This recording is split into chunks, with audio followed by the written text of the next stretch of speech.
الحمد للہ رب العالمین والصلاة والسلام علی سید المرسلین اما بعد فاعوذ باللہ من الشیطان الرجیم بسم اللہ الرحمن الرحیم فادع لنا ربک یخرج لنا مما تنبت الارض من بقلها وقثائها وفومها وعدسها بصلها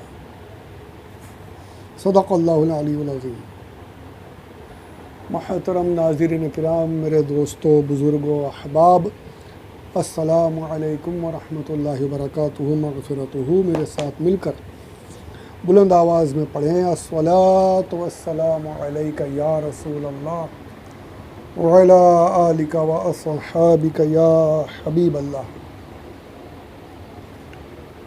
اللہ عز و جل کا احسان کہ میں کچھ باتیں عرض کر رہا ہوں، آپ سن رہے ہیں، الحمدللہ۔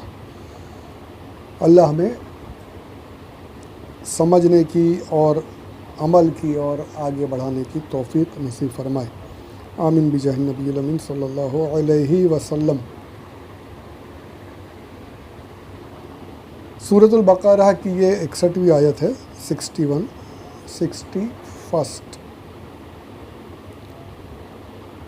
اس میں بات ہو رہی تھی دعا کرانا اور دعا لینا۔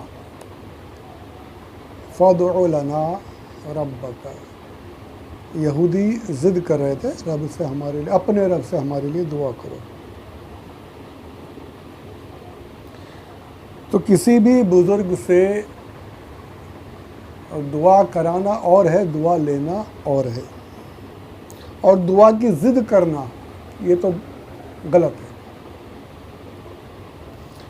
اب جو اللہ والے ہوتے ہیں ان کی نظریں دیکھتی ہیں وہ جو ہم نہیں دیکھ پاتے، اس لیے وہ اکثر کبھی کبھی ایسا ہوتا ہے کہ جو ہمارے لیے بہتر نہیں ہوتا وہ دعا نہیں کرتے، منع کر دیتے ہیں، اور اس پر ضد کرنا کرتے ہیں بس، نہیں مجھے تو حضرت آپ یہ دعا کیجئے، میرا یہ کام ہونا چاہیے، ضد کرنے لگ جاتے۔ یہاں بھی یہ ضد ہی کر رہے تھے، آگے میں تفصیل بتاؤں گا کیا ضد کی انہوں نے۔ اس سے پہلے میں نے کہا کہ ضد نہیں کرنی چاہیے، دعا کرانا ٹھیک ہے، دعا کریں بزرگوں سے، علماء سے، گھر کے بڑوں سے، یہ عرض کیجئے کہ میرے لیے دعا کیجئے، میرا یہ کام ہو جائے، یہ پریشانی دور ہو، رزق میں برکتیں ہو، امتحان میں کامیابی ہو، سب دعا کرانا بالکل جائز ہے۔ لیکن بزرگان دین یا جو بڑے جو اللہ والے ہیں، وہ جب خود سے دل سے جو دعا دیتے ہیں نا، پھر تو وہ تو الگ ہی ہو جاتا ہے۔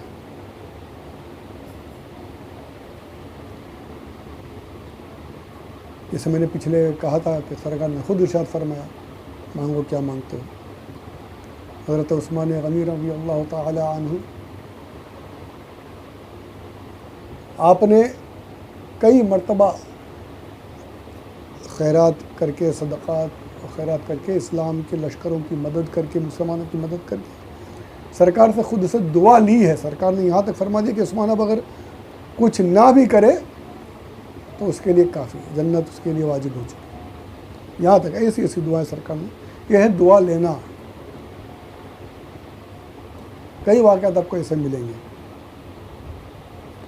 اب ایک ہے دعا کی ضد کرنا، ضد کرنا بھی حدیث شریف میں موجود ہے۔ ایک صحابہ ان کا نام تھا ثعلبہ،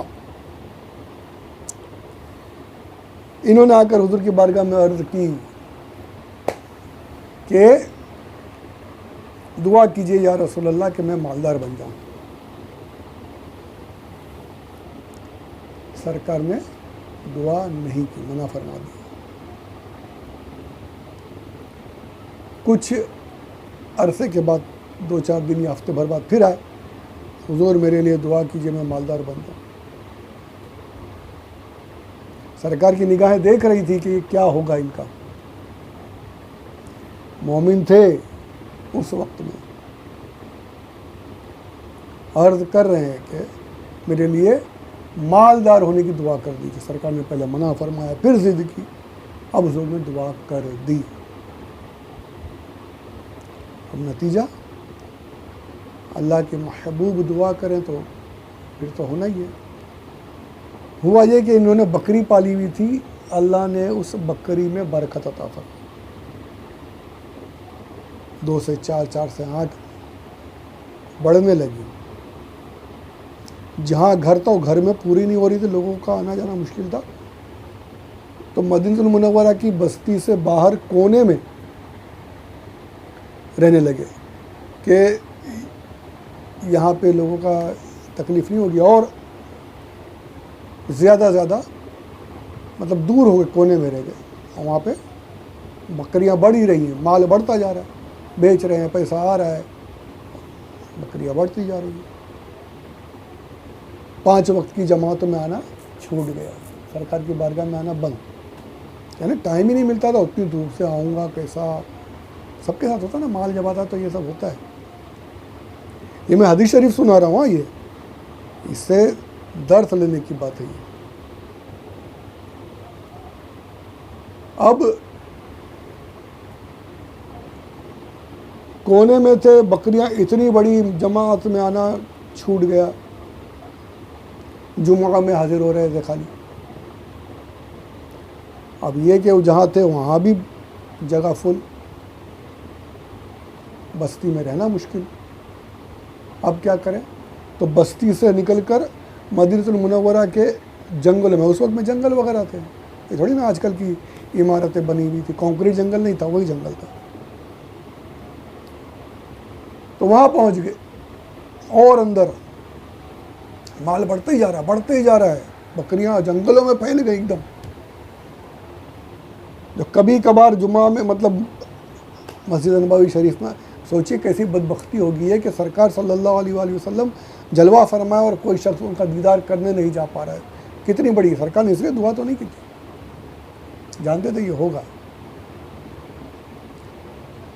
مدینہ المنورہ کی حاضری، مسجد نبوی کی حاضری، سرکار کی بارگاہ میں حاضری، سب بند، جمعہ کا بھی آنا بھی بند ہو گیا، بکریوں میں لگے ہوئے، جانوروں میں لگے ہوئے، پیسہ کمانے میں لگے ہوئے۔ کبھی کبھی کوئی قافلہ اس جنگل کی طرف سے گزرتا تھا تو حال پوچھ لیتے، کیا چل رہا ہے مدینہ میں، کیسا ہے، یہ کیسا ہے، وہ، اس طریقے سے کسی کو مل کر بات کر لیتے تھے، اپنے آپ میں لگے ہوئے تھے۔ مال بڑھتا جا رہا ہے۔ اب اسی بیچ میں، اسی دوران زکوٰۃ کی آیات نازل ہو گئی، زکوٰۃ لو مسلمانوں سے۔ حضور صلی اللہ علیہ وآلہ وسلم نے صحابہ کو بھیجا، صحابہ جمع کرتے تھے زکوٰتیں۔ ثعلبہ کا کیا حال ہے؟ سرکار وہ تو بہت جنگلوں میں چلے گئے، ایک دم دور۔ صحابہ کو بھیجا کہ جاؤ ان سے بھی زکوٰۃ حکم سناؤ قرآن کا، زکوٰۃ جمع کرو، ان کی زکوٰۃ لے کر آؤ۔ اب یہ جو تھے، دعا کی ضد کی تھی نا، انہوں نے ضد کر کے دعا کروائی تھی، اب حال کیا ہو رہا ہے؟ جب صحابہ پہنچے کہ یہ حکم نازل ہوا ہے، تمہاری بکریوں میں سے، تمہارے جانوروں میں سے اتنا اتنا حصہ زکوٰۃ کا بنتا ہے، اتنی بکریاں زکوٰۃ میں دے دو، اتنے جانور دے دو۔ تو اب یہ کیا کہتے ہیں کہ جو میرے لیے دعا کی تھی اس وقت میں، اس کا ٹیکس لے رہے ہیں کیا؟ ٹیکس لے رہے ہیں، دعا کا اجرت لینے آئے ہیں؟ جاؤ میں سوچ کر بتاتا ہوں، سوچیے ذرا، قرآن کا حکم ہے، سرکار صلی اللہ علیہ وسلم کے صحابہ آئے ہوئے لینے کے لیے، کہتے ہیں میں سوچ کر بتاتا ہوں، جاؤ۔ نہیں دی انہوں نے، زکوٰۃ نہیں دی، منع کر دیا۔ جب دعا کرانے گئے تھے نا تو انہوں نے کیا کہا تھا کہ یا رسول اللہ میری دعا کیجئے، میرے پاس جب مال ہوگا تو میں خوب صدقہ و خیرات کروں گا۔ یہ میں بھول گیا آپ کو بولنا، انہوں نے اس طریقے سے کہا تھا کہ جب میرے پاس مال ہوگا تو میں خوب صدقہ اور خیرات کروں گا، خوب اللہ کی راہ میں خرچ کروں گا۔ سرکار نے منع کر دیا تھا، نہیں دعا کی۔ اور جب یہ صدقہ و خیرات چھوڑو، یہ تو فرض تھا، نفل صدقہ نہیں تھا، زکوٰۃ تھی، فرض تھا، اس پر منع کر دیا۔ صحابہ کرام واپس آئے، سرکار کی بارگاہ میں پہنچے، کچھ عرض کرتے، اس سے پہلے سرکار نے خود ارشاد فرمایا ثعلبہ کے لیے ہلاکت ہے، ثعلبہ کے لیے ہلاکت ہے، صاف سرکار نے فرمایا، برباد ہو گئے۔ قرآن پاک کی آیت نازل ہو گئی، غالباً سورہ توبہ میں ہے، کہ ان لوگوں کا کیا حال ہے جو یہ کہتے تھے کہ جب ہمارے پاس مال ہوگا تو ہم خوب خرچ کریں گے، اللہ کی راہ صدقہ و خیرات کریں گے، جب مال آئے تو منع کر دیں۔ اس طریقے کے ترجمہ ہے، آیت الگ آیت ہے، منع کر دیا گیا ہے ان سے اب زکوٰۃ نہیں لینا، باقاعدہ اس کا ذکر قرآن میں موجود ہے۔ صحابہ جب اس طرف بعد میں کبھی گئے اس طرف میں تو ان کو سنائی کہ تیرے بارے میں تو آیت نازل ہو گئی، تیرے اوپر تو اللہ کا قہر ہے کہ تیرے ذکر کر کے تیرے خلاف میں وعید والی آیت نازل ہو گئی۔ ارے اب کیا ہوگا، پہنچ اس بارگاہ میں، آئے سارا مال اپنا جو زکوٰۃ کا تھا سیدھا لے کر آئے حضور کی بارگاہ میں، یا رسول اللہ میری زکوٰۃ۔ سرکار نے فرمایا میرے رب نے مجھے منع کر دیا کہ تجھ سے زکوٰۃ لوں، جا تیرا مال تجھے لے کے نکل، میرے رب نے مجھے منع کر دیا کہ تجھ سے زکوٰۃ لوں۔ جب کبھی ہم اگر زندگی رہی اس آیت پر پہنچے تو انشاءاللہ تفصیل سے بیان کریں گے، اور یہی تفصیل ہے، کتابوں میں یہی لکھا ہے۔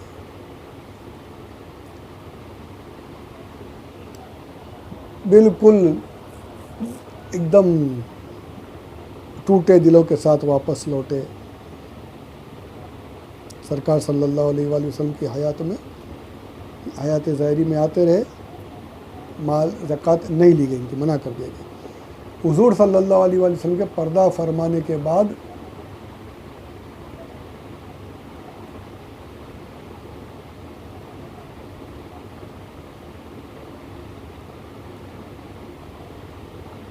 صدیق اکبر رضی اللہ تعالیٰ عنہ کے دور میں آئے، پھر سے آئے،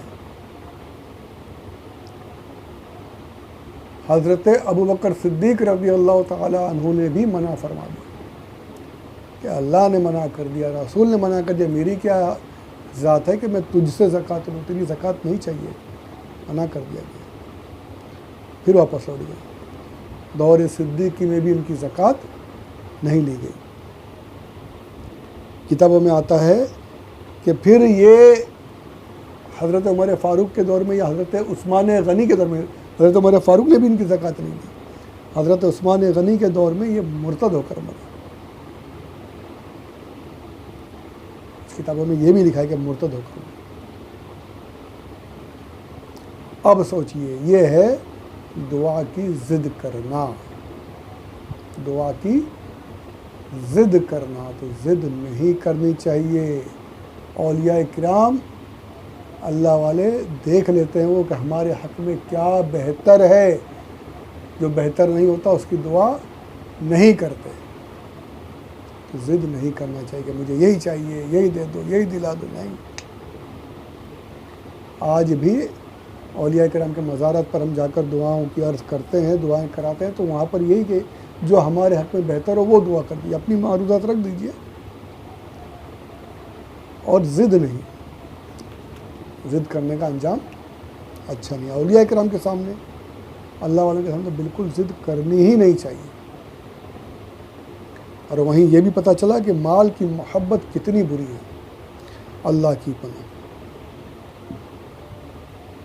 سوچئے کیسی بدبختی کہ رسول اللہ صلی اللہ علیہ وسلم کا دور ہے، سرکار ظاہری طور پر با حیات ہے اور کوئی شخص ان کی بارگاہ میں حاضر نہ ہو، زیارت سے محروم رہے، کتنی بڑی بدبختی ہے یہ۔ سرکار کے پیچھے نمازوں کا موقع ہے، نمازیں نہیں پڑھ رہے ان کے پیچھے جا کر جماعت میں، کتنی بڑی بدبختی ہے یہ۔ مال کی محبت، زکوٰۃ سے منع کر دے شخص، اور دیکھیں زکوٰۃ سے منع کرنے کا انجام مرتد ہوگا۔ آج بھی بہت لوگ زکوٰۃ اتنی محبت ہو جاتی ہے کہ زکوٰۃ چراتے ہیں، چرا لیتے نہیں دیتے، ایسی کیا کام کی ایسی محبت، سب یہیں چھوڑ کر، سب کو مال میں چھوڑ کر جانا ہے، اولادیں کھائیں گی، پتہ نہیں نیک کاموں میں لگائیں گی، برے کاموں میں لگائیں گی، پتہ نہیں، ایسی محبت کہ دین سے دوری، نمازوں کا وقت نہیں ہے، اور زکوٰۃ سے بچنے کے لیے نیا فنڈ یہ نکالتے ہیں کہ جو بہت سے پیسے والے ہوتے ہیں وہ کیا کرتے ہیں رمضان میں عمرہ پہ، میں تو عمرہ پہ عمرہ نیا نکالا عمرہ پہ جانا، ایسا لگتا ہے چھٹیاں منانے جاتے ہیں رمضان میں۔ پڑوسی بھوکا مر رہا ہے، پڑوسی کے بچے کی فیس نہیں دینے کو ہے اس کے پاس پیسہ، مسلمانوں کی حالت اتنی بری ہے اور یہ لاکھوں روپے خرچ کر کے عمرہ پہ جا رہے ہیں۔ ایک بار گئے چلو سمجھ میں آتا ہے، پیسے دینا، حج بھی کر دیا، الگ بات۔ محبت ہے واقعی رہنی چاہیے، پر اس سے بڑھ کر اپنے مسلمان بھائی کی مدد کرنا، یہ اس سے بڑھ کر۔ اب تو یہ تو حال تو یہ ہے کہ زکوٰۃ چھپانے کے لیے بھاگ جاتے ہیں کہ بھائی لوگ آ کے مانگیں گے، اچھا نکل لو، اللہ ماشاء اللہ دینے والے دیتے ہیں۔ تو یہ محبت جو ہے نا، مال کی محبت برباد کر دیتی ہے بھائی، برباد کر دیتی ہے۔ دنیا کی محبت، مال کی محبت، اور پھر حساب دینا بھائی، ایک ایک پائی کا حساب۔ اللہ رحم کرے، اللہ رحم کرے، اللہ ہمارے حال پر رحم کرے، ہمارے دلوں میں دنیا کی محبت نکال دے پروردگار، اور آخرت کی محبت ڈالے، آخرت کی محبت عطا کرے پروردگار، ہمیں اس کے احکامات کی تعمیل کرنے کی توفیق عطا فرمائے، بزرگان دین کا ادب کرنے کی توفیق عطا فرمائے، مجھے بھی آپ کو بھی۔ پروردگار ہم سب کی تمام پریشانیوں کو دور فرمائے، آمین بجاہ النبی الامین صلی اللہ علیہ وسلم۔ یہاں پر یہ بات مکمل کرتا ہوں، انشاءاللہ آگے کی باتیں اگلے ویڈیو میں کریں گے۔ اچھا لگے تو آگے شیئر کریں، سبسکرائب کریں، لوگوں تک پہنچائیں، عام کریں۔ پروردگار ہماری اس کوشش کو قبول فرمائے۔